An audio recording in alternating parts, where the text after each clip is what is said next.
Biasanya kita mulai dengan definisi dulu. Ini Oskam mendefinisikan seperti ini. Jadi psikologi sosial terapan adalah aplikasi atau penerapan metode, teori, prinsip atau temuan-temuan psikologi sosial untuk memahami atau memberi solusi terhadap masalah-masalah sosial. Kita akan lihat bahwa kita tidak berangkat dari asumsi atau teori atau keinginan tahu peneliti, tapi harus ada masalah dulu. Berangkat dari masalah, kemudian untuk mencari masalah itu digunakan metode teori dan prinsip atau temuan psikologi sosial.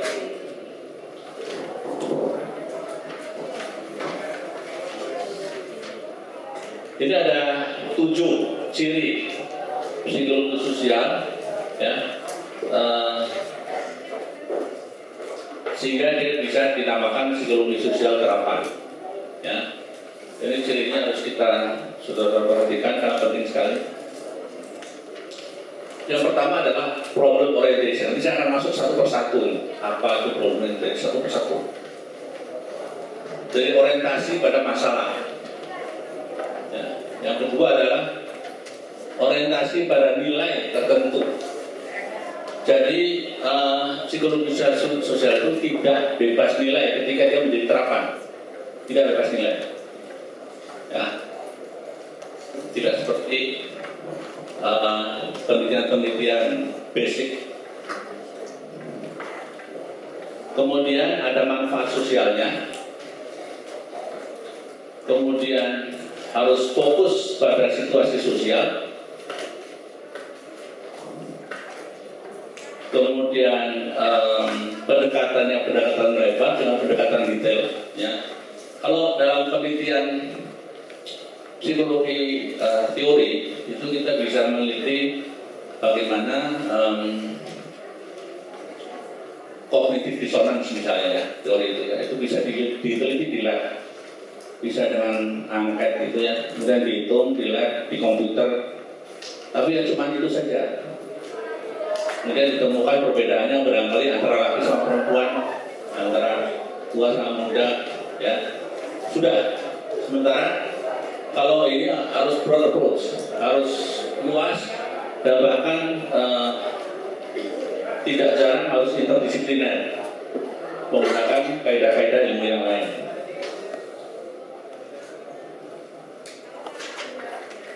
Kemudian kondisinya adalah di lapangan, field setting, dan harus ada pertimbangan praktis. Jadi kita tidak bisa melakukan satu analisis terapan dan memberikan suatu saran jalan keluar kalau tidak praktis, kalau biayanya miliaran gitu. Bagaimana membuat sebuah kampus yang bersih gitu, ya. Kemudian diberikan saran ini itu biayanya 3 miliar, ya, itu bahasa penelitian juga bisa kalau itu, ya. Oke, sekarang mari kita satu persatu kita bahas.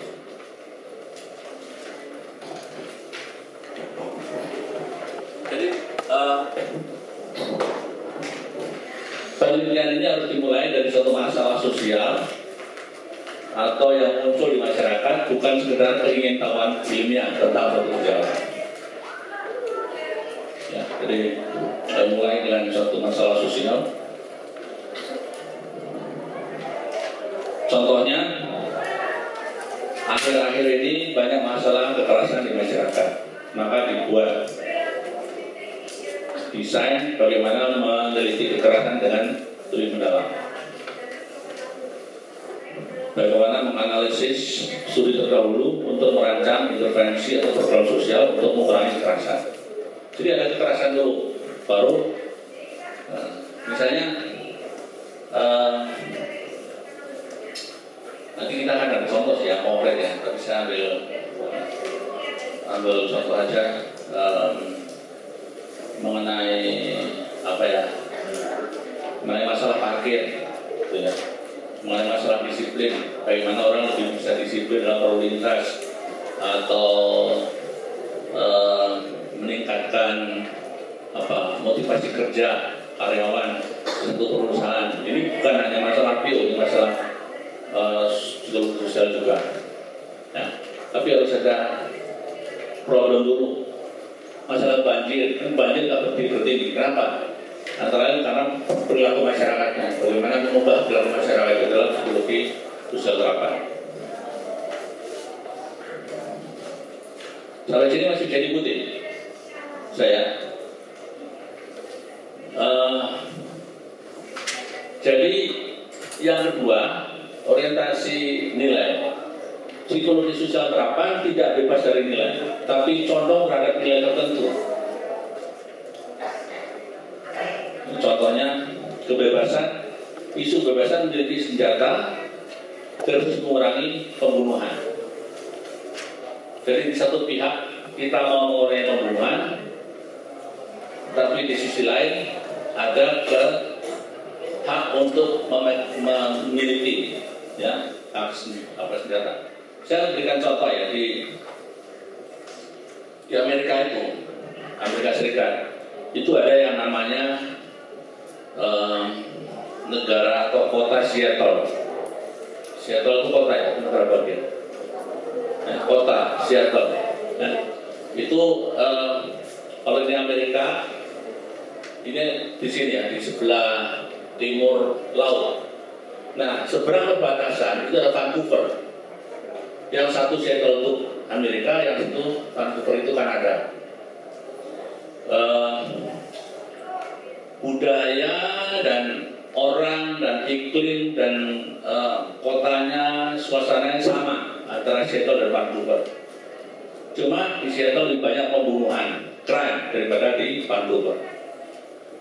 Nah, penyebabnya adalah bahwa di Amerika itu orang diperbolehkan mempunyai senjata api. Dan orang membeli senjata itu seperti orang beli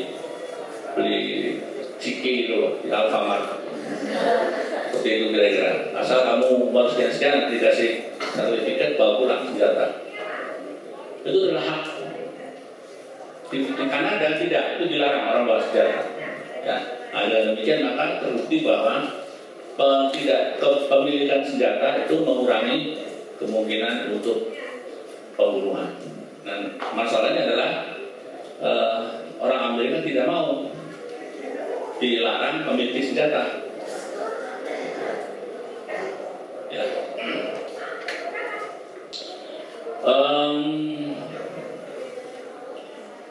Yang kedua, contoh kedua,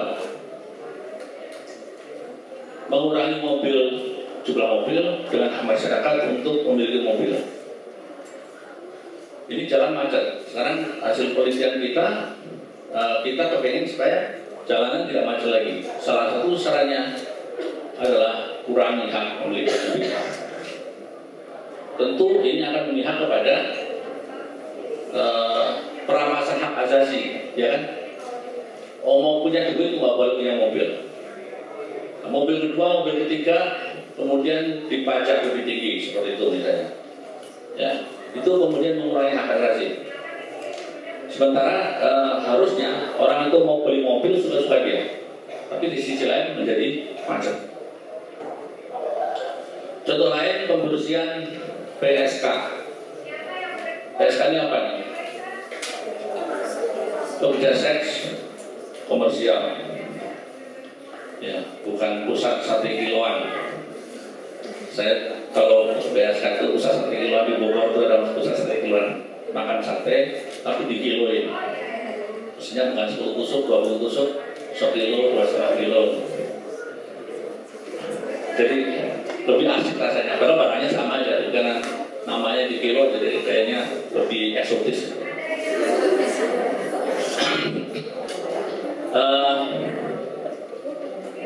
Jadi orang kan kalau kita lihat orang kan mau menjadi PSK karena kebanyakan itu karena desakan ekonomi, ya. Tapi kita membuat penelitian bagaimana membersihkan kantong-kantong PSK itu. Jadi kalau seperti ini itu adalah jelas tidak memihak pada PSK, ya. Tapi penelitian psikologi terapan kadang-kadang harus begini. Karena kita memihak kepada ketertiban, keberapa ya, kota yang sebagainya. Kota yang bagus, kota yang indah, kota yang bebas dari pelacuran,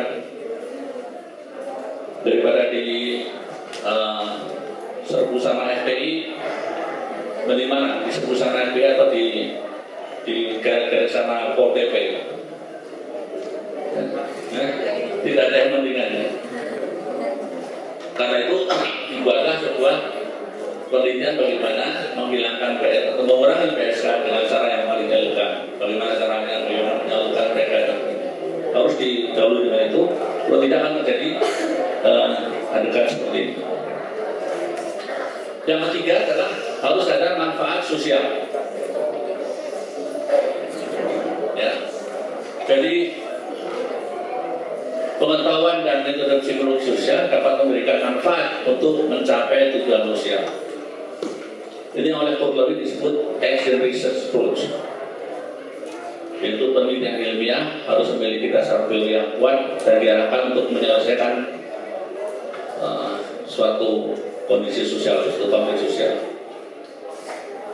Pengetahuan ilmiah harus dapat dipahami oleh orang lain agar mudah diterapkan oleh masyarakat. Sebagai contoh, bagaimana memenuhi kejahatan, bagaimana merehabilitasi pelaku atau korban kejahatan, bagaimana memindahkan penduduk ke kampung umum ke rumah susun. Ini ada contohnya. Ini gambar sebuah pemukiman kumuh ya, yang tiap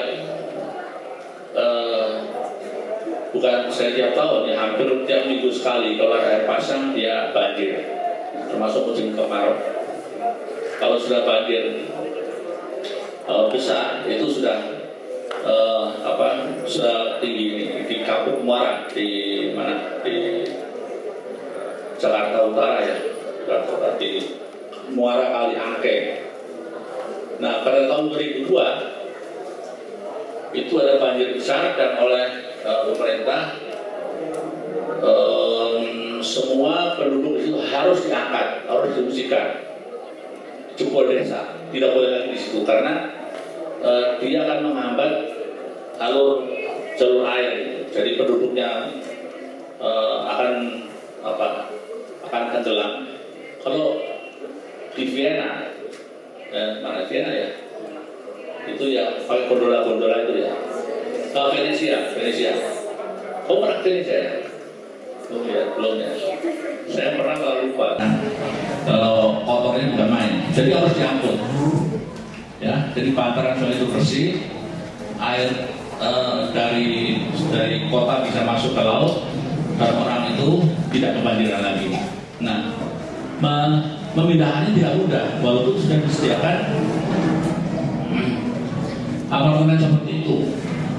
Ya, dan yang menyediakan apartemen itu sebuah organisasi LSM yang dinamakan Bunda Suci, yang menyediakan tidak saja rumah, tapi juga fasilitas rumah sakit, sekolah, semuanya gratis. Ya, nah, tetapi memindahkan ke sana itu tidak mudah karena yang tadinya orang-orang itu punya tetangga di kanan kiri, itu sekarang tetangganya itu di atas, di bawah, di kanan, di kiri. Ya, yang tadinya orang buang sampah itu lempar keluar rumah sudah masuk ke kali, sekarang kalau dilempar keluar rumah bisa kena kepala orang. Yang tadinya ada tempat ngobrol seperti ini sebelah kiri ini, di sana tidak ada lagi, harus ngobrolnya di fasilitas umum dan sebagainya. Yang tadinya orang bisa membangun, menambah ke atas sedikit di rumah susun tidak boleh lagi. Tadinya dekat tempat kerja di rumah susun jauh dari tempat kerja. Yang tadinya tidak menyewa sekarang harus membayar iuran, walaupun bukan sewa, cuma 90.000 sebulan. Ya. Nah ini semua membutuhkan penelitian bagaimana orang yang dari lingkungan seperti ini bisa pindah ke lingkungan seperti ini. Ya, itu salah satu contoh daripada social utility. Contoh yang lain bagaimana memindahkan orang dari mobil ke busway. Itu sebenarnya gampang aja. Kalau busway-nya bagus, itu pasti orang pindah ke busway. Salah satu contoh adalah di Meksiko. Meksiko hanya 2 tahun terakhir mempunyai busway. Tapi busway-nya itu luar biasa bagusnya, ya. Dan persis sistemnya kayak busway kita di sini. Cuma busnya besar-besar dan jalannya itu tidak diserobotin sepeda motor, ya. Yang betul-betul dijaga aman gitu. Ternyata memang betul-betul berkurang kemacetan karena orang bisa naik busway. Di sini awalnya busway menjadi alternatif buat orang yang punya mobil. Saya pernah naik busway sementara, tapi hanya 1-2 kali karena kayak begitu ya sudah balik lagi ke mobil. Di mobil bisa tidur, bisa nonton TV, ya, bisa apa kali ya memang macet, dibiarin aja, habis gimana? Selama busway-nya itu belum menjadi lebih bagus dari mobil belum.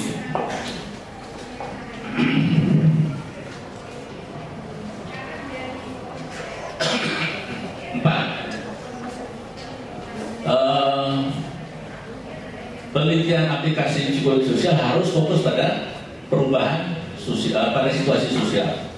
Psikologi sosial sebagai ilmu dan sebagai terapan sama-sama menangkan faktor situasional sebagai hal yang sangat berpengaruh terhadap sekarang. Jadi kalau kita bicara tentang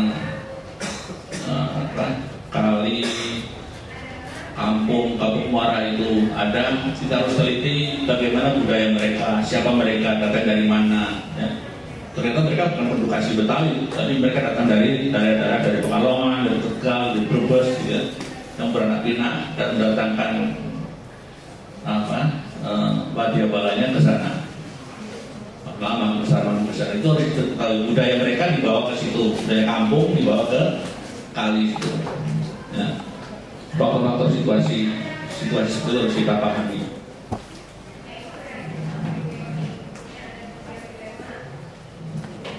Kalau kita mempelajari kenapa terjadi kekerasan akhir-akhir ini, makin lama makin banyak demo, makin banyak unjuk rasa, bakar-bakaran, karena ternyata masa itu ya kita semua termasuk BEM itu belajar bahwa violence space itu, ya. Kita lihat aja dalam kasus KPK itu. Dalam kasus KPK, publik opini bisa digerakkan begitu rupa, ya, sehingga bisa mendorong demo-demo di jalanan, bisa cicak lawan buaya dan sebagainya, poster-poster. Akhirnya presiden pun terpengaruh. Akhirnya dia membuat tim 8 dan sebagainya. Itu yang sebetulnya tidak boleh seperti itu kan, kalau dari sudut hukum positif. Tapi ternyata violent space, ya, kayak seperti juga ada pepatah crime doesn't pay. Tidak betul. Dalam kenyataannya crime atau violence dalam hal ini pays juga. Karena itulah kemudian kita harus membuat penelitian-penelitian di sini, harus memperhitungkan hal-hal seperti ini, ya, bagaimana supaya tidak terjadi seperti lagi. Faktor-faktor apa yang harus diperhatikan, ya, bagaimana yang harus dilakukan oleh aparat hukum dan sebagainya.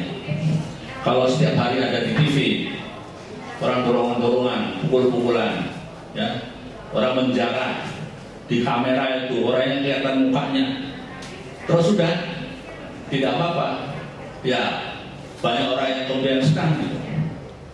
Dapat kamera, ada kamera, bawa carahan malah menarik lagi ke kamera, tidak masuk TV, bawa carahan lagi. Dan siapa yang tidak mau? Itu yang harus dipelajari. Ini kemarin ada alasan bendera. Siapa lagi alasan bendera? Ikutin nggak kamu Bang Sentur itu? Itu ya, Bang alasan bendera. Ada anggota alasan bendera nggak di sini? Ya. Itu juga tiba-tiba datang dari langit gitu ya, muncul ada alasan bendera. Karena memang di TV itu memfasilitasi siapapun kamu agak ngomong lain sedikit, aneh sedikit, langsung dipanggil ke TV. Jadi kalau ngomong masuk TV, nggak usah jadi selebritis lah. Oh bikin yang aneh-aneh sekarang ini, ngomong-ngomong dipanggil ke TV langsung, ya, jadi langsung jadi selebritis.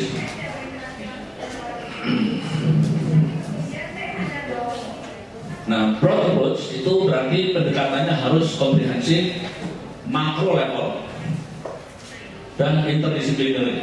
Ya. Jadi antar bidang. Sebagai contoh nih, studi tentang poligami. Setuju nggak sama poligami?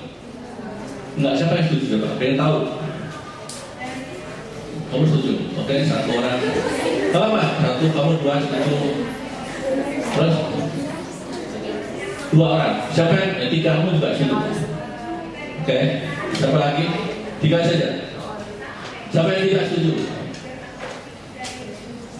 Mayoritas yang nggak setuju. Kamu nggak setuju?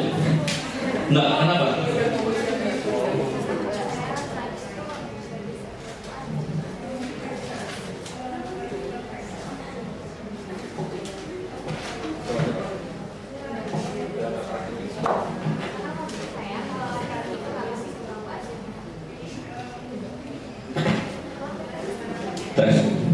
Karena menurut saya cowok itu tidak bisa berlaku adil.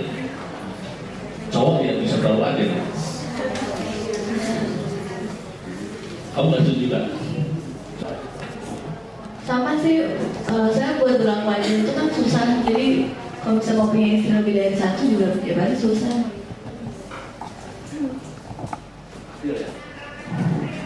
Oke, kamu kenapa? Perasaan deh, nggak nyampe kan? Daripada misalnya kalau misalnya sekarang tuh banyak kayak PSK, terus banyak laki yang selingkuh ataupun apa, banyak kasus-kasus yang lebih negatif menurut saya. Jadi poligami itu menjadi salah satu yang mungkin menurut saya cukup jalan yang cukup lebih baik daripada membiarkan ada perselingkuhan, pengkhianatan, beberapanya. Jadi lebih baik ada poligami. Kamu udah kawin belum? Udah nikah? Belum. Kawin juga belum? Nikah juga belum? Seandainya kamu nikah nanti mau kalau misalnya suamimu, aku mau kawin lagi kayak Hakim itu. Lihat situasi kondisinya dulu. Oh, gitu ya. Kalau pengen dirinya, kamu sendiri lihat situasi. Tadi yang setuju, kamu juga setuju. Siapa yang setuju? Kamu? Apa alasannya? Poligami itu kan udah disetujui sama agama Islam. Betul. Saya juga muslim, jadi saya setuju. Kenapa? Bukan karena muslim juga, tapi karena ada ketentuan kenapa kita menyetujui poligami. Kalau seandainya emang saya tidak bisa memenuhi kewajiban saya sebagai seorang istri, ya kenapa enggak saya merelakan suami saya untuk Jadi kalau kamu masih begini, kalau kamu masih mampu, merasa masih mampu, masih memenuhi kewajiban, ya layanan Hakim itulah ngasih istrinya sama tadi. Kan kita kan bisa ngejudge kenapa sih ya Agri bisa nikah lagi, padahal kan istrinya masih teteh. Iya, cantik. Karena kan kita tidak mengetahui apa sih kekurangan teteh itu. Oh begitu. Mungkin aja sih teteh itu nggak bisa punya anak lagi sebenarnya.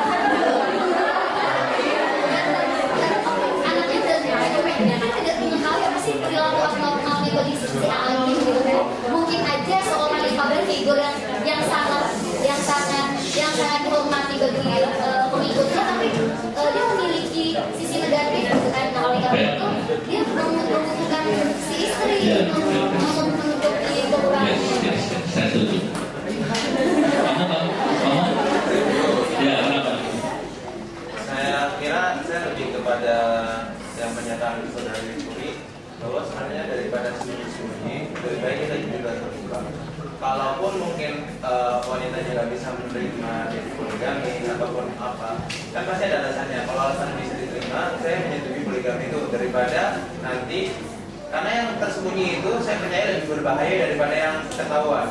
Seperti kalau orang psycho, lebih berbahaya orang yang psycho yang avert daripada yang overt.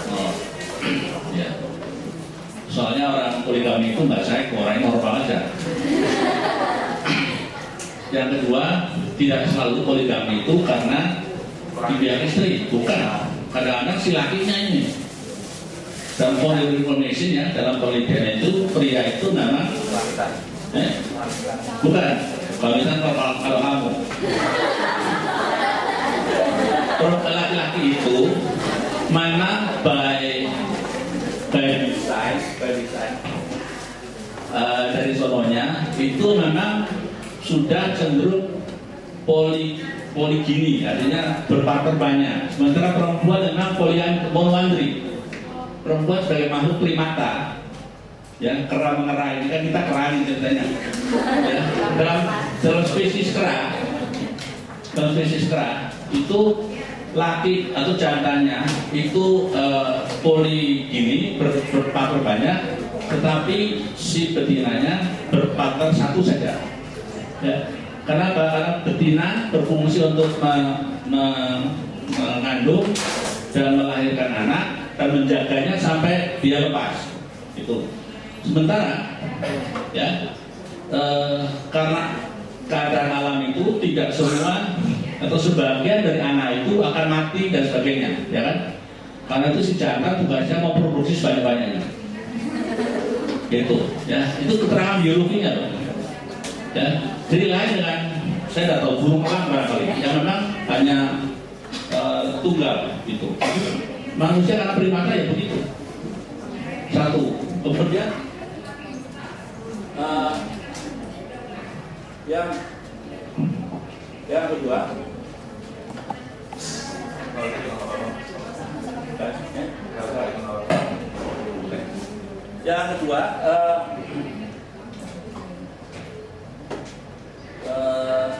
gini, pria itu masih berproduksi secara sehat, reproduksinya masih berfungsi sampai dia berumur lanjut, umur 90 tahun dia masih berproduksi. Ya. Bahkan kalau tidak dipakai organ seksualnya, itu bisa kena prostat dia. Ya. Nah, sementara wanita umur 40 itu mendekati menopause itu sudah selesai. Ya, termasuk juga hasratnya menurun libidonya. Itu kan, jadi itu kan fakta-fakta itu. Nah, di sisi lain ada budaya-budaya seperti atau agama-agama yang tidak mengizinkan sama sekali poligami. Ya, seperti yang kita tahu di Kristen ya, itu tidak boleh sama sekali. Dan tidak apa-apa, mereka juga pada hidup aja kok. Itu. Jadi pastor-pastornya nggak menikah ya, terus aja sampai ada yang sampai kakek-kakek nggak masalah tuh. Ya. Jadi masalah poligami atau tidak poligami itu sebetulnya masalah budaya. Saya pernah mengajar di Malaysia ya tahun yang lalu. Itu juga undergrad yang saya beri kuliah. Saya tanyakan seperti ini, yang setuju itu hampir semua terbalik dengan yang di sini. Terbalik. Di Malaysia itu everybody goes to poligami gitu. Soalnya memang budaya poligami di sana yang Muslim ya. Gitu. Sementara di sini budaya monogami walaupun Muslim, budaya yang monogami. Gitu. Kalau kita mau berpoligami berarti kita harus membuat klaster sendiri. Ya, kumpul dengan orang yang sama-sama poligami karena itu Syekh Muji membuat perkumpulan apa ya? Siapa yang bikin perkumpulan poligami? Apa? Ayam Solo apa itu? Solo. Karena dia mau cari teman kan? Kalau di Malaysia tidak ada yang kelompok-kelompok poligami, hampir semuanya poligami, rajanya poligami, sultannya poligami, profesor poligami. Betul, saya di sana itu cuma 6 bulan, 7 bulan. Kawan saya profesor hampir semua poligami. Jadi kalau saya mungkin 2 tahun, saya juga ikut. Ya karena cuma 1 semester ya, jadi terlalu sempit lah waktunya. Jadi kalau kita melihat drug approach ini untuk menilai sebuah masalah seperti poligami ini, kita harus melihatnya dengan berbagai pandangan, ya. Dari sikap dan pengalaman individu. Ya. Saya tanyakan sama mereka mahasiswa saya, kenapa kok kamu setuju? Ya, semua orang sini poligami, bapak saya pun poligami. Ada yang bilang saya lahir dari ibu kedua, ibu ketiga. tidak apa-apa. Ya. Tapi saya lihat mereka ketika mereka bergurau, mereka banyak kan pakai jilbab yang perempuan. Tapi berguruannya, bercandanya itu bebas saja, kayak apa, masih celometan juga lah gitu, colek-colekan, apa nama, terus duduk barengan, pelukan, apa, umput-umputan sendal gitu ya. Jadi dan mereka waktu saya lihat, saya perhatikan beberapa hasil pacaran gitu ya. Mana barang-barang produknya sebelahan itu, dan si anak perempuan ini saya tanya, kamu poligami apa? Poligami, setuju poligami, lakinya mau perempuannya, karena mereka berpacaran tapi ke depannya mereka udah siap poligami. Ya, jadi jangan dikatakan bahwa monogami is the only way atau the best way. Juga poligami is not the only way or the best way. It's up to culture. Karena itu cara pertama ini, kedua norma sosial yang ada, yang jelas ya. Yang ketiga adalah bagaimana harapan masyarakat. Hakim itu jelas bertentangan lawan arus. Begitu dia poligami langsung habis itu, dia punya pesantren di Desa Kalong dan Iwan. Tadinya kan pesantrennya cukup besar ya. Dan saya pernah datang waktu masih ramai. Bis turis ibu-ibu dari mana, dari seluruh Jawa berbisnis data sekolah di situ. Hampir selalu tidak ketemu AAG-nya. AAG-nya kemana-mana, tapi banyak stafnya, banyak santrinya yang melayani, jadi tour guide apa gitu ya. Dengan sholat itu, kemudian duduk di situ ada pengajian-pengajian dibikin oleh senior santri. Begitu menikah lagi, habis tuh, sepi, hanya tinggal beberapa santri aja. Saya juga pernah datang ke waktu dia sudah punya istri kedua itu, tidak ada. Dan saya waktu dia mau baru saja menikah yang kedua kalinya, saya tiba-tiba rezeki menggantikan AAG. Jadi ada 2 atau 3 tempat yang sudah booking AAG-nya nggak jadi, saya dipanggil. Lumayan kan, kali ini sudah lumayan.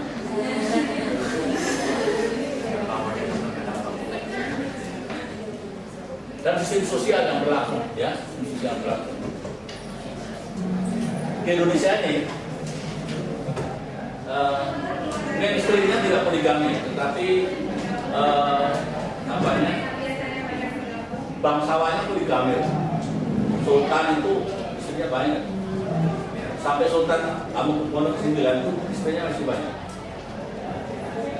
Dan hanya Sultan sekarang ini, Sultan Hamengkubuwono 10, cuma 1 istrinya, tapi yang sebelumnya banyak. Kiai banyak istrinya. Kita hanya yang Nasib Malang yang hanya 1 istri. Malang betul nasib kita. Field setting. Jadi melakukan pendidikan pada setting alami kehidupan sehari-hari. Jadi tidak di lab, tidak di tempat-tempat yang artifisial, tapi betul-betul ketika meneliti tentang gempa bumi atau tsunami atau banjir gitu, di situ ditelitinya langsung di situ, tidak di tempat lain. Ya. Tidak bisa banjir itu dibawa ke lab. Mengangkat kamu banjir, gitu ya. Bayangkan kamu mengatakan banjir itu kita penelitian berapa?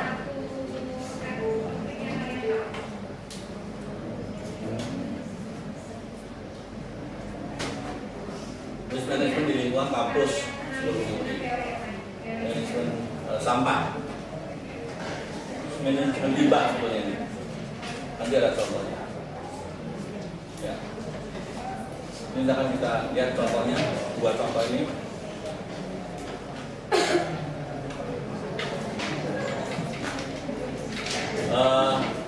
Tujuh, pertimbangan praktis. Jadi studinya harus memiliki manfaat praktis yang diterapkan. Jadi kalau tidak bisa diterapkan, mendingan nggak usah aja. Ya. Bisa dilakukan karena ada permintaan dari organisasi atau masyarakat, sudah digeneralisasikan pada situasi lain, memiliki perhitungan cost benefit. Ini penting, cost benefit. Ya. tadi saya bilang kalau mau untuk mendandani sampah di kampus ini diperlukan berapa miliaran rupiah atau 6,8 triliun, ya, seperti apa Bank Senturi, jangan-jangan nanti kita akan digugat oleh Komisi 3 DPR. Ya. Kemudian harus studi memperhitungkan visibility, mungkin tidak, ya, mungkin tidak. Kalau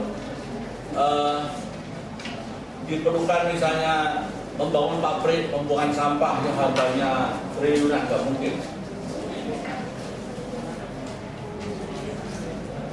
Ya. Baik, coba kita lihat aja langsung ke penelitian di lingkungan industrial. Ini merokok pada remaja. Kenapa remaja tidak bisa disuruh berhenti merokok? Kira-kira apa? Oh, sosial. Kamu merokok nggak? Kamu merokok nggak? Cowoknya nggak? Cowok lagi. Kamu cowok.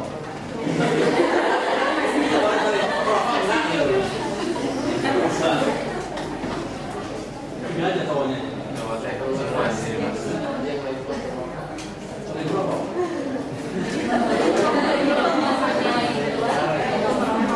Ayo, ya di luar merokok. Merokok. Di luar merokok. Iya. Kenapa? Mau bilang tadi karena sosial.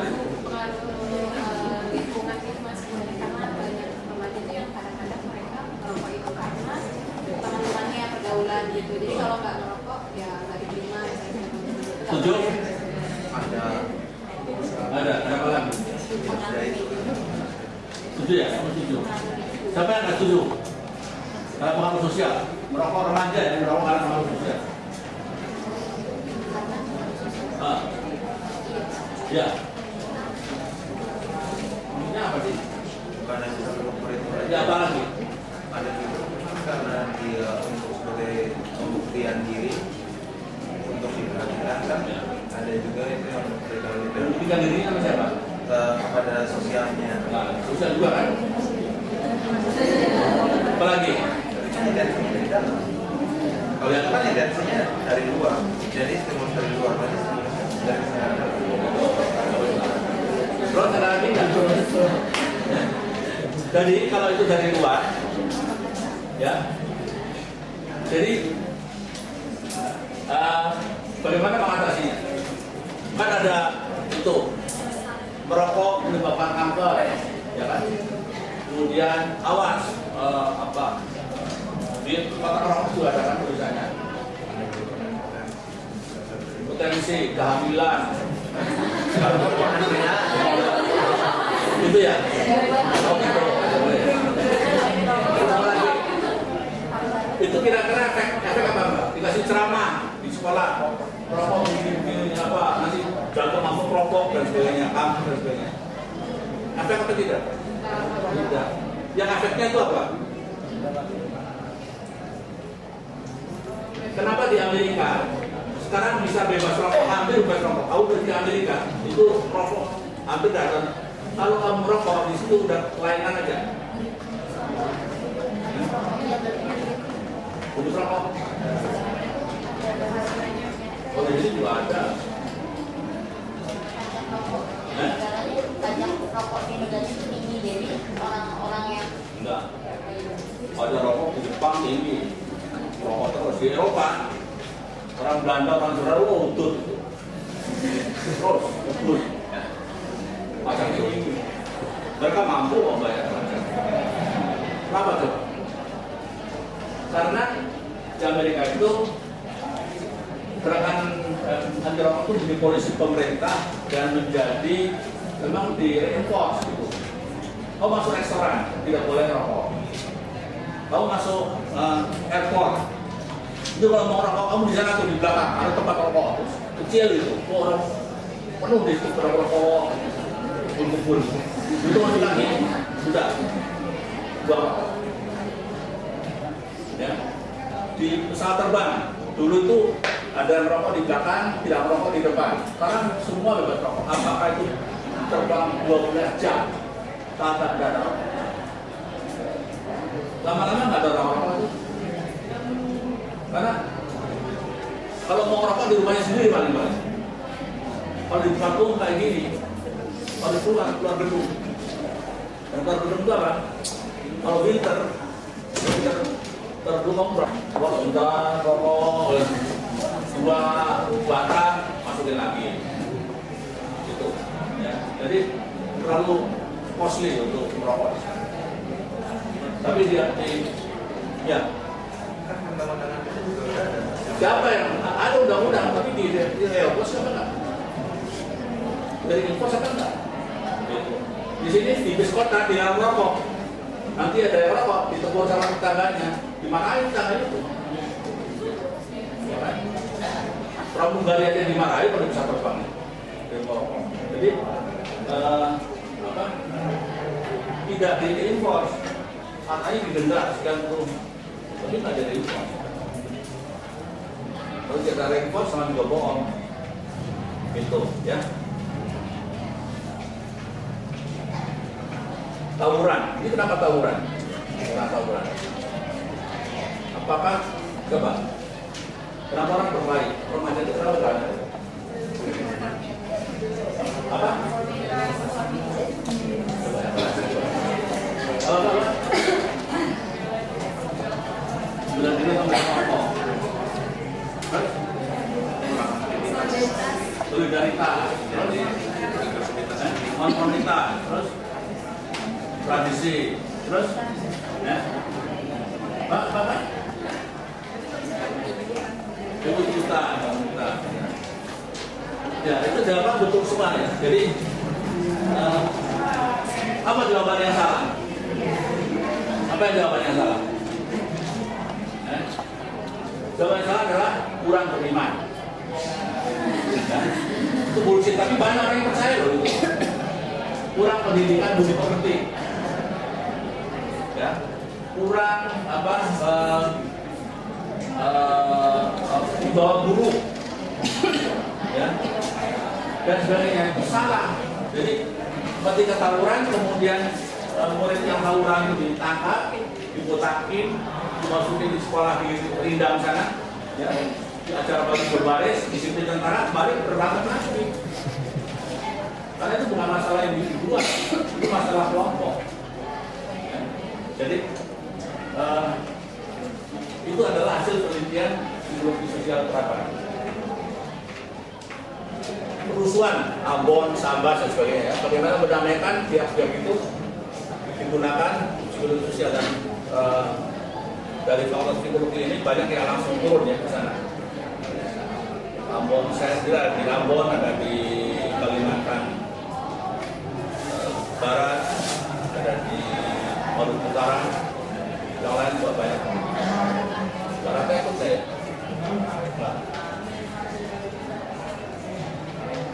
Sosial lingkungan, ya, kita akan masuk ke lingkungan ini. Lalu lintas kerinduan, ya, ini juga zaman tahun 80-an kami yang mempersiapkan waktu zaman dulu tertib untuk kerinduan. Belum lahir ya, tahun 80. Sekarang udah nggak perempuan itu karena ada jongki dan sebagainya itu karena tidak ditindak. Jadi merajalela. Kalau tidak, jadi peraturan itu kalau tidak ada reinforcementnya itu nggak usah diharapkan akan berlaku. Nah kita di Indonesia ini seringkali karena kita hanya berpikir normatif, kalau dikasih normanya selesai masalahnya.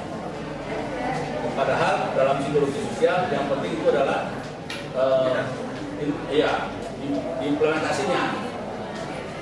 Norma itu harus diikuti dengan reinforcement, baru jalan. Apakah itu lalu lintas, apakah itu tawuran, apakah itu disiplin, jam kerja, apa dan sebagainya, itu semua harus ada implementasinya. Kalau cuma peraturan aja nggak bisa. Termasuk korupsi itu peraturannya banyak, tapi implementasinya yang nggak ada. Prasangka antar kelompok, prasangka antar agama, prasangka macam-macam ya, antar etnik, prasangka politik.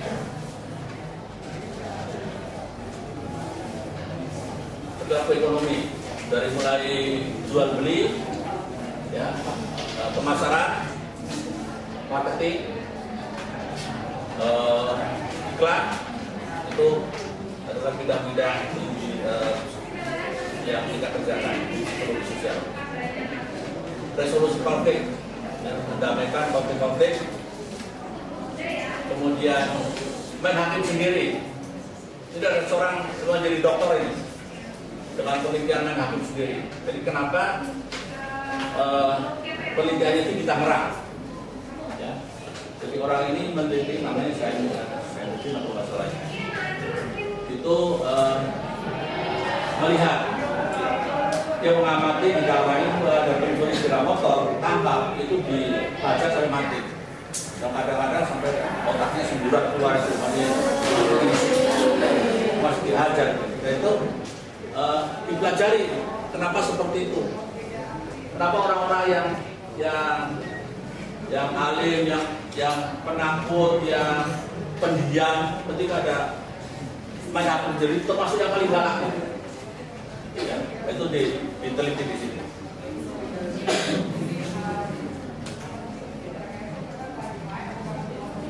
Keluarga berencana, suksesnya keluarga berencana dari tahun 75 sampai tahun 90-an itu banyak sekali karena pengaruh penelitian psikologi sosial. Ya. Mulai penggunaan kontrasepsi, tadinya kan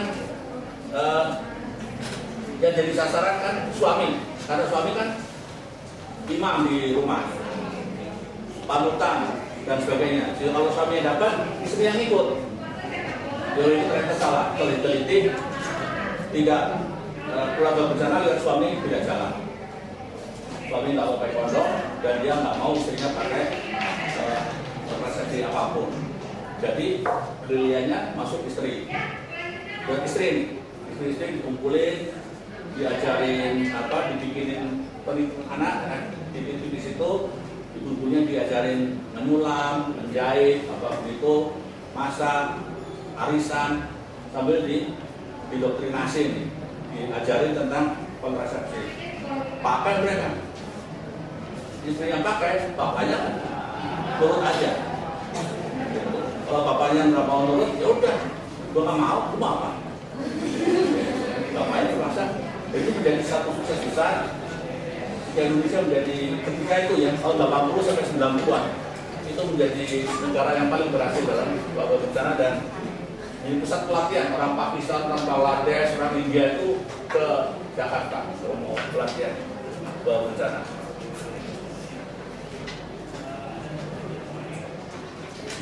Badan Soeharto ini diteliti oleh teman-teman di psikologi sosial. Sekarang apa namanya?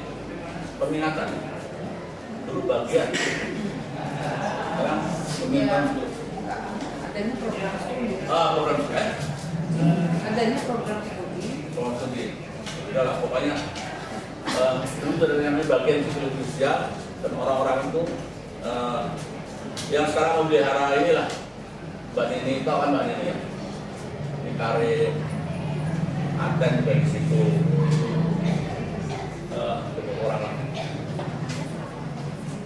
Rumah susun saya sudah terangkan tadi, bullying bentar lagi, berlaku seks remaja, ya ini sejak tahun 80-an. Kita bikin penelitian mengenai ini banyak sekali hasilnya.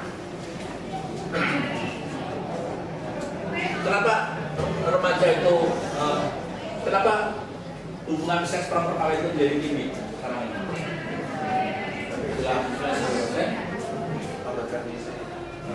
Kalau permisi, apa? Matang dulu cepat, satu, apa lagi? Sayang permisi, dua, apa lagi? Lagi? Apa? Sudah bukan hal yang tabu. Nah, sama permisi tadi apa lagi? Apa? Sex education apa? Karena pendidikan seks. Karena banyak pendidikan seks. Apa lagi? Kenapa tanyakan pendidikan seks. Kenapa? Kalau pendidikan seks kamu bilang harus menyebabkan pelakunya semacam ini.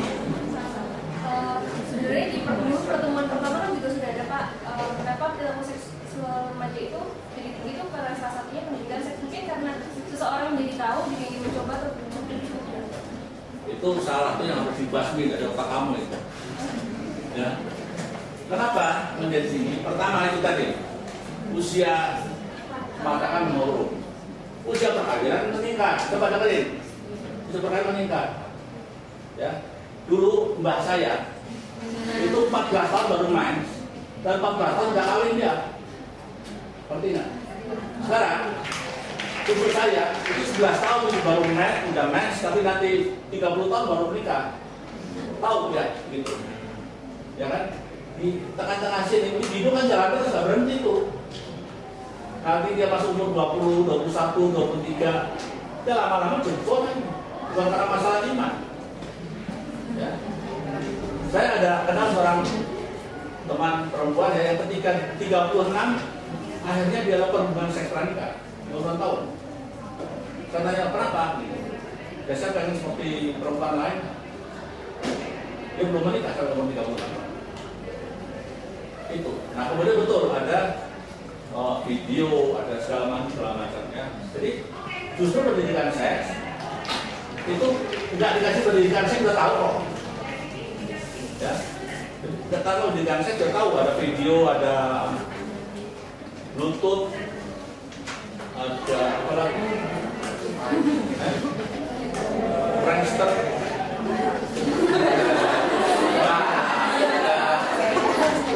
Facebook, ya kadang-kadang kan disalahgunakan juga. Dan ini yang namanya handphone seperti ini kan kalkulator ya? Bukan, ini BlackBerry, mereknya Casio. Orang maksudnya. Dan ini kan bisa buat bukan hampir setiap handphone yang tidak terlalu mahal pun sudah bisa membuat film kan. Jadi ya buat film aja lah. Jadi gini, apa yang ada di film-film di handphone itu nggak jauh beda dengan waktu kelakuan teman-teman saya perempuan ketika mereka SMA. Waktu saya SMA, teman-teman saya perempuan juga kadang-kadang melakukan seperti itu gitu. Tunjuk-tunjukkan payudara, bukan roknya. Nakal kan, ada anak nakal seperti itu. Ya. Cuman zaman dulu mereka bakat-bakat antara mereka sendiri. Sekarang menjadi film itu. Zaman saya SMP, kalau mau olahraga, kan laki-laki keluar, perempuan di dalam ganti baju, betul kan? Sekarang itu ya, masih. Nah itu, waktu saya keluar, anak-anak keluar, yang dalam ganti baju, cowok-cowok ambil paku itu naik dari jendela itu kan, lubang-lubang kayak gini nih. Sekarang ini dari situ kan, sama juga usaha kan. Nah terus, nah sekarang nggak usah pakai itu lagi, sekarang pakai. Dan itu begitu ditukar mulai pakai Bluetooth, itu udah beredar. Itulah yang menyebabkan perilaku seks. Nah, bukan dalam pendidikan seks, bukan pendidikan seks. Penelitian dalam tentang pendidikan seks, orang yang diberi pendidikan seks lebih awal, itu seks pertamanya, first sexual intercourse itu lebih lama, ya lebih lama. Sementara yang tidak diberikan pendidikan seks lebih cepat. Nah, saya tidak tahu soal angkanya, penelitian di luar itu. Remaja yang tidak diberikan pendidikan seks itu rata-rata sudah melakukan hubungan seks 14-15 tahun. Kalau yang diberikan mendekati umur 20 tahun. Gitu. Ya. Nah, tentu saja pendidikan seksnya itu harus sesuai dengan pendidikan. Pendidikan berarti ada values, ada informasi, tapi ada juga values-nya. Jadi bukan sekedar informasi atau apalagi pornografi. Persepsi terhadap profil capres, cawapres, cagup ya. Ini penelitian yang pernah diteliti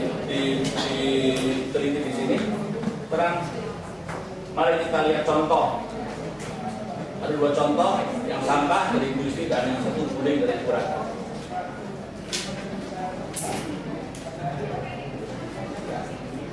Jadi waste management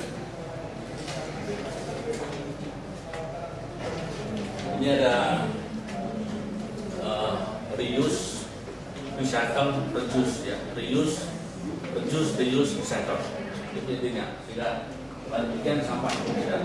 Intinya kan kita mengurangi sebanyak mungkin sampah yang tidak bisa di recycle ya, yang harus dibuang. Tujuannya dalam menyelesaikan masalah persampahan melalui pengurangan volume sampah.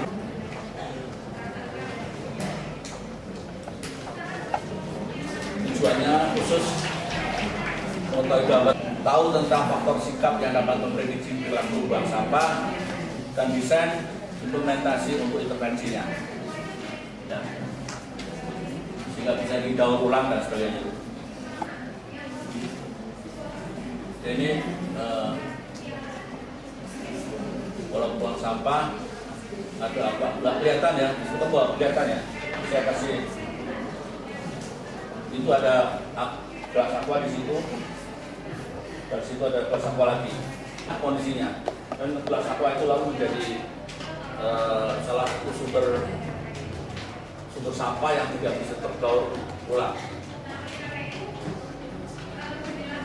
Itu dia adalah skala sikap untuk mengetahui faktor yang mendasari perilaku memilah dan mendaur ulang, dan yang akan diukur adalah kekuatan intensinya, ya, penelitian tentang intensi niat untuk memilah dan mendaur ulang. Ini respondennya 450 orang, mahasiswanya 200, dosen dan sebagainya. Penjual makanan juga termasuk toko-toko di gedung H ini. Cleaning service karyawan. Metodenya pengumpulan data, pengamatan untuk wawancara dan kalau sikap. Kamu udah diajarin ada kuliah observasi belum? Belum kan? Nanti dapat ya katanya. Dapat sedikit. Sedikit ya. Wawancara? Udah belum? Nanti kita sudah Berpaket ya? masih wawancara bikin kuesioner. Oh. Kalau pembuatan alat ukur belum. Nanti ada dulu. Kamu kelas berapa sih? Tingkat berapa sih? Semester 3. Nah, 2 ya. Kau masih buru-buru ya? Sudah marah. Nah, kita kayak kamu kontak. Oke, ini hasil observasinya. Tempat sampah tersedia di semua lantai gedung, di ruang kerja, di selasan, di kantin, di lobi, di dapur, di WC, tetapi tidak dalam kelas. Nggak ada kan?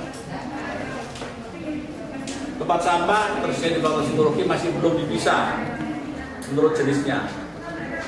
Hampir setiap area tidak banyak sampah yang berserakan, ya, relatif bersih loh kita di sini. Secara rutin petugas cleaning service mengangkut sampah. Jadi bersihnya itu karena petugas cleaning service itu kontrol sampah, sapu sampah yang dia. Dan dalam teori psikologi memang kalau lantai bersih kita tidak cenderung buang sampah. Tapi kalau lantai kotor kita cenderung buang sampah. Kenapa coba? Jadi itu bukan hanya faktor ikut-ikutan.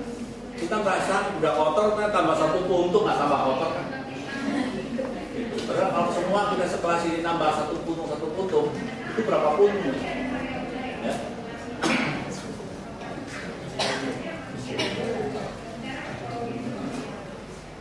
Hasil wawancara bagi responden, kebersihan adalah suatu yang turut membantu kelancaran proses belajar mengajar. Adanya sampah pada membuat responden jadi ikutan buang sampah, ya, tadi yang disampaikan tadi. kuota responden tentang memilah dan mengompos ini masih rendah.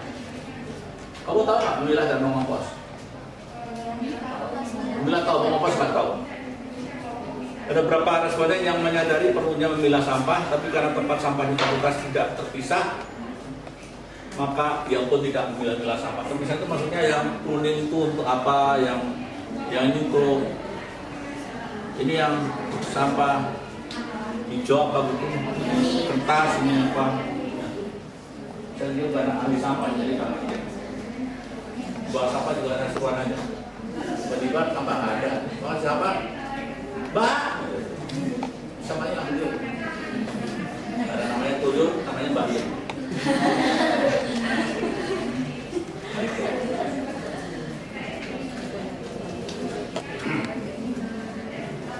Dari 340 responden, hanya 96 yang pernah terlibat dalam kegiatan mengamalkan sampah seperti memilah sampah dan buat daur ulang di bahan bekas pakai. Ada di sini yang pernah membuat daur ulang, misalnya perca-perca kain dibuat selimut, ada coba, atau apa aja dibuat hiasan, botol-botol pernah. Ya, ada 2 orang, apalagi di belakang. Mau bikin apa? Saya ini biasanya kan kalau beli kue kan ada kardus tempat kue. Oh iya. Itu saya jadiin tempat Oh, tempat DVD. Nanti saya bentuk, terus karena masih ada tulisan selamat menikmati, saya tempel pakai kertas polar atau kertas kayak flyer gitu, saya tempel di situ terus jadi di tempat gitu. Untuk kamu chat nggak? Enggak sih, cuma segitu aja udah. Saya kira selamat menikmati diganti selamat mendengarkan. Kalau kamu bikin apa?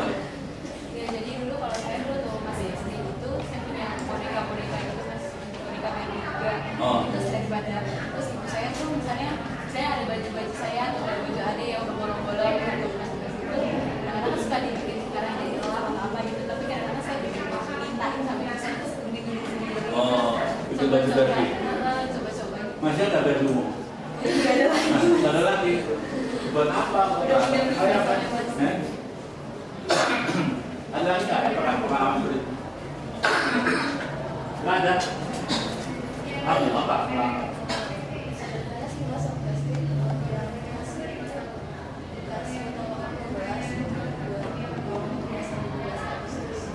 Oh begitu. Awal kelas jadi Agustus ya. Kalau yang Kristen itu bikin telur, ya bekas telur, dicacah, dicariin, diumpetin, ya kayak. Tapi kok semua pada waktu SD waktu sekarang udah nggak lagi ya. Padahal itu bisa jadi penghasilan loh, bisa jadi kalau di zaman profesional bisa menambah penghasilan lumayan lah. Ini alasannya nih. Jadi untuk pemilihan tidak terlalu sulit kalau fasilitasnya tersedia. Tapi yang repot itu kalau harus mendaur ulang. Ya. Ini tidak punya waktu. Ada yang bilang sampah itu jijik atau kotor atau bau, ya tergantung sampahnya ya. Kalau sampah bekas nasi bogana bau, ya, tapi kalau sampah bekas lap itu botol aqua enggak. Rasa tidak memerlukan kompos, menilai pengomposan sulit, mempertanyakan keuntungan pembuatan kompos, dan juga tahu cara melakukan pengomposan. Ini soal kompos ya, tapi mendaur ulangan tidak hanya kompos gitu. Kalau di Inggris itu, nanti di Amerika juga saya pernah satunya sekolah di Inggris itu, setiap botol atau kardus atau susu atau aqua itu, kalau kita kembalikan ke mana, ke hero, ke supermarket, mau beli apa baru gitu, si botol itu dihargai 5 sen apa gitu, lumayan kan? Jadi kumpulin kembalikan, itu mendorong orang untuk mendaur ulang. Nah, di sini kan tidak, belum ada sistem seperti itu. Atau sudah, tapi saya tidak tahu.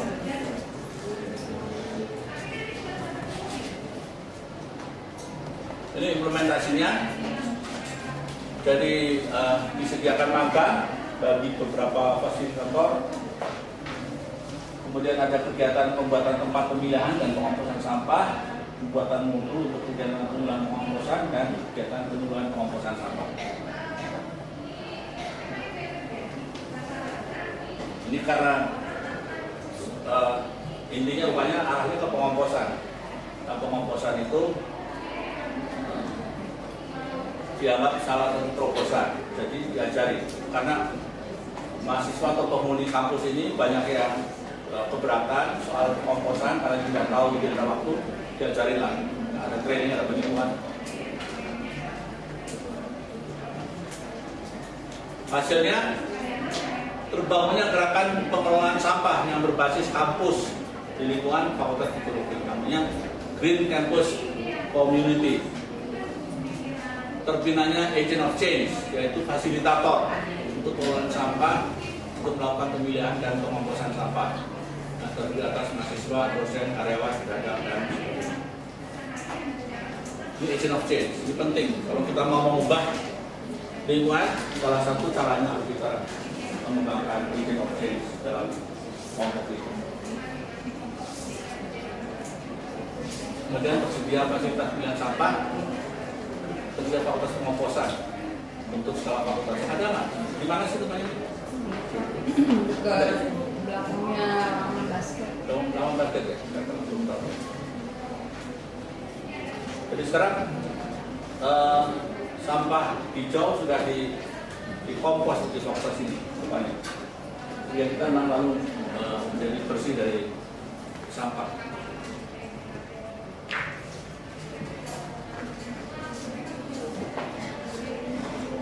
Ini ada penelitian di sini.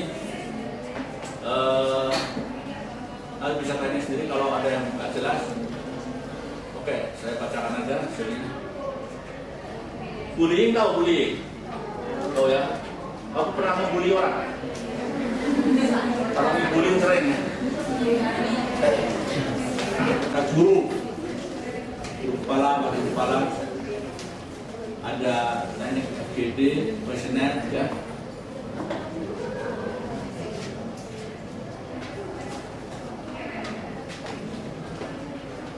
Ini kamu bisa membaca kan itu ya? Ini dia harus menulis temennya ya, temennya yang jelek sebelah kiri, orang apa? Jelasin aja. Ya, coba. Jadi ini sebetulnya penelitian yang di Kota Besar ini lanjutan dari payung yang sebelumnya bukan saya sih, sebetulnya dengan bantuan mahasiswa skripsi. Waktu itu kan tahun 2004 waktu kasus Wafni Hidayat barulah muncul terus waktu itu payung pertamanya adalah bullying di SMA berkat kitab PHP. Waktu itu kita masih bertanya-tanya sebetulnya apakah bullying itu cuma terjadi di sekolah-sekolah tertentu gitu ya, atau sebetulnya memang di banyak sekolah. Nah, tadinya itu memang kalau kita bullying ini, tadinya saya pikir hanya di sekolah yang homogen, perempuan, gitu ya, status ekonomi tinggi menengah atas. Gitu. Tapi ternyata yang penelitian tahun 2005 itu di banyak sekolah, dan bukan hanya di Jakarta, di Bandung juga ada, di Bogor juga ada. Nah, kemudian ya berlanjut terus mulai lagi kita mempertanyakan sebetulnya di SD ada atau enggak. Kalau di luar negeri yang namanya bullying itu mulainya di TK, meningkat waktu SD, tapi kelas 3, kelas 4 SD itu turun. Kalau di Indonesia beda. Memang ada di SD gitu ya, sedikit. Walaupun dalam tahun-tahun terakhir makin lama makin banyak, tapi munculnya biasanya justru dekat-dekat kelas 5, kelas 6, meningkat terus sampai puncaknya itu di SMA. Nah, kebetulan waktu itu kita dapat dana untuk penelitian yang cukup besar itu. Lalu kita mencoba membuat sebuah kuesioner yang bisa dipakai dari SD sampai SMA. Tapi ketika try out, anak SD nggak bisa ngisi kuesioner ya. Kalau disuruh mereka ketawa aja, tapi kita nggak mendapatkan apa-apa. Nah kemudian terpikir untuk pakai metode ini. Jadi mereka disuruh kan ngumpul 10 anak, satu meja, 2 orang fasilitator atau minimal 1. Kemudian supaya mereka untuk meminta rapor, supaya mereka terbuka, mereka disuruh menggambarkan kontur tangan sebelah kiri sebelah kanan. Jadi ini mereka tidak baik. Ya. Kemudian ini kan keluar dari menyebalkan, sok suka nyindir, sok cantik,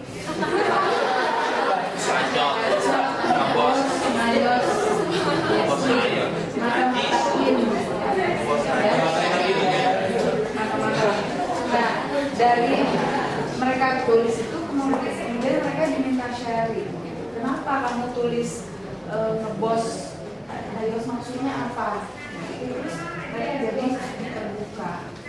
Yang buat saya agak mengagetkan adalah pertama kalau untuk SD yang paling tinggi bullyingnya malah di Yogyakarta dan sekitarnya, Jogja dan sekitarnya, dan justru pelecehan seksual oleh guru, oleh pedagang itu kita temukan di sini. Jadi kalau guru tuh katanya mereka senang, jadi ada yang ngasih pedagang. Kalau pedagang itu kalau anak-anak itu kan suka jajan, beli mainan dan sebagainya, pedagangnya bilang suruh dulu dong. Nah kalau yang SMP SMA itu pakai kuesioner.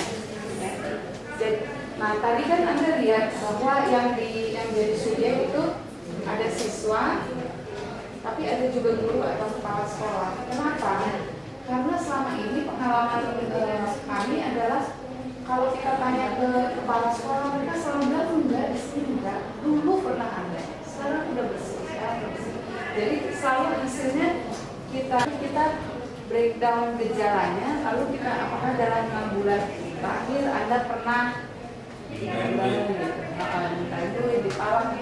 Terus ada juga soal yang vignette. Jadi vignette itu kayak cerita, lalu ada pilihan jawaban. Jadi ceritanya, misalnya Anda melihat ada adik kelas yang melintasi lapangan dan dia sebetulnya tidak boleh melintasi lapangan itu, lalu dia dimarahi oleh kakak kelas. Apa yang Anda lakukan? Lalu ada pilihan jawaban.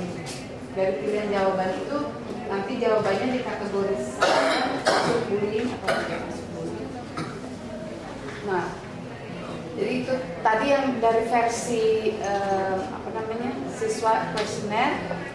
Ini kekerasan yang dilakukan guru menurut siswa. Jadi di SMP itu kalau tadi di SD kan guru verbal dan fisik.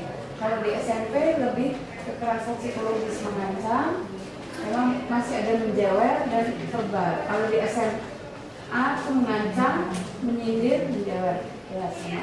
Mengancam itu biasanya yaitu dengan kalau kamu nggak nurut nanti nilai kamu saya turunkan. Kalau yang dilakukan siswa menurut persepsi siswa adalah pengucilan di SMP maupun SMA sama. Ininya rankingnya yang paling tinggi justru pengucilan, kekerasan verbal dan verbal. Jadi bisa kita lihat waktu di SD itu fisik lebih banyak. Ketika makin tambah usia, mungkin mereka udah tahu. Jadi sebetulnya secara normal mereka tahu bahwa itu harusnya tidak dilakukan. Kekerasannya jadi bentuknya psikologis. Nah, siapa yang biasanya jadi korban? Biasanya adalah tipe yang dianggap lemah, tidak percaya diri. Jadi bukan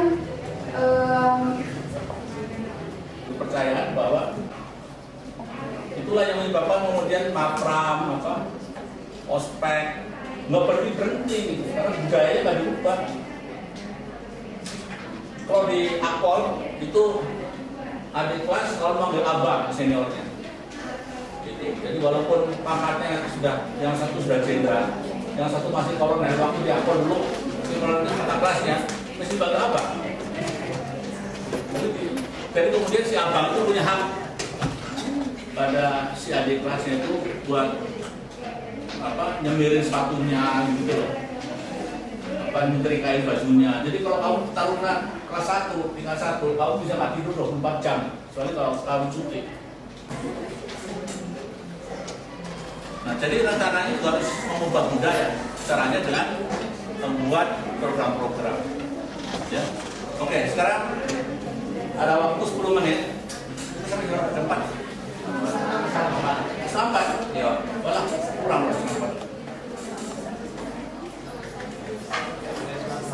Kita teruskan saja. Apalagi contoh psikologi sosial terapan dan apa kira-kira isinya. Coba kamu ambil kertas saja, nggak usah ambil kertas, kamu tulis saja di apa? Nanti dibacain. Saya tunjuk baca. Contoh psikologi sosial terapan yang kira-kira kita bisa adakan penelitian.